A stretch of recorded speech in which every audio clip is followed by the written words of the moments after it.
Ladies and gentlemen, welcome to the Talda Malta. I bring you Grubby in the green trunks. He is playing Protoss to the southwest versus his opponent, MarineKing.Prime. He's in the pink trunks playing Terran to the southeast.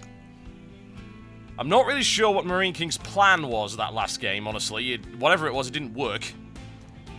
Mostly because, well, hey, it turns out Immortals work really well against mech. Unless, of course, you have a lot of Thors and a lot of strike cannons. MarineKing didn't do that. Went mostly tank, Hellion, Viking. No. Didn't work. Probably if MarineKing had been able to do a good harassment with those Hellions, then he would have gotten into a reasonable position economically. He could have perhaps just outmassed his opponent, but no, it didn't really make a lot of sense. Also, if MarineKing had been able to get more expansions, he'd have had more gas, which meant he could have built ghosts, which, once again, he didn't have. Ghosts would have definitely done the job, would have broken those Immortals' hardened shields, but no, mass tank, not so much. Whatever the case, it's now one apiece in this best of 5 series as a direct result. A lot of money on the line. MarineKing doesn't want to be messing about. MarineKing's going to go Hellion, possibly. Or we could go Banshee because he's going Refinery first. Now, let's wait for that barracks follow-up here from MarineKing. Starting to immediately mine from that. Usually, Reactor... In fact, Refinery first means Reactor Hellion. Could also indicate some really early Banshee nonsense, but most of the time it is Reactor Hellion.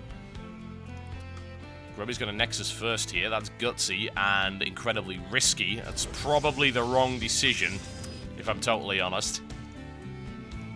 The problem with that is that it's going to significantly delay the gateway units. It'll slow them down a hell of a lot. And that means wonderful things happen for MarineKing.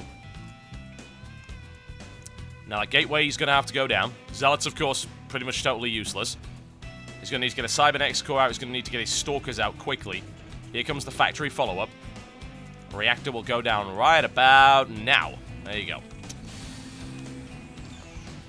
And in the meantime, Grubby still hasn't got a gateway yet. He's a little bit behind in that regard. Factory is 40 seconds off completion. Gateway about 20. Then the Cyber Core's got to go down. And then a Stalker must be built.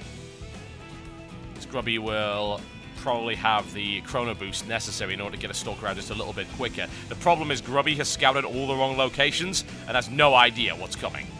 Which is not good. MarineKing doesn't know where his opponent is yet, admittedly, but he can guess based on the timing of this scout. He's going to move out right now and have a look, and it looks like he's going to scout the correct location immediately. Very, very fortunate for him. He's going to double scout just to make sure. He'll be able to secure that, no problem. Zealot on the way out. No Cyber Core yet, about to be completed. Still, the problem is not having a Stalker to kill the Hellions. It's having enough Stalkers to kill the Hellions before they kill your mineral line. Okay, 2 Hellions on the field right now for MarineKing. No Stalker out yet. The Hellions will get there before the Stalker arrives, unless it's Chrono Boosted. Should be able to get into the mineral line and do some damage. Grubby trying to wall off. Will he be able to do it in time? Walling off with a probe. That gives him about 2 seconds extra. It's all he could really do at that point. The Stalker is now out. There's only 2 Hellions going for the mineral line. We'll see how much damage can really be done here. Grubby should be able to get off that. Significant economic harassment, though, because they're not mining. Now chasing down that little convoy of probes. Grubby with a nice split there. Able to at least deal with some of that damage, but that's a big group. That's risky. MarineKing going for it. Able to do yet more damage to Grubby's economy. Funnily enough, he's got 5 more Hellions coming in, and there's only a Zealot blocking that wall off at the minute. Nothing necessarily stopping Grubby from creating an additional building behind that. It depends. If MarineKing's quick enough to break that before Grubby can respond. Although, Grubby did just see those 2 Hellions moving in there.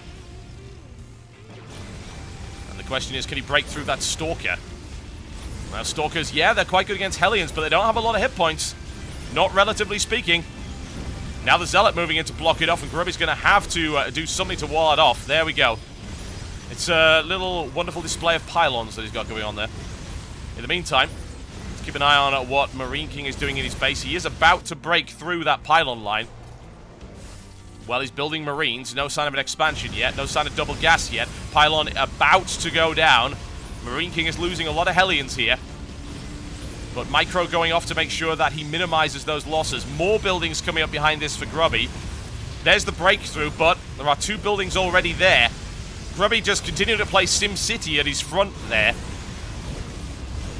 There's another pylon broken. Oh, has he got enough firepower to break that pylon? He does! Marine King makes his way into the mineral line, and now horrible things can occur. Oh my.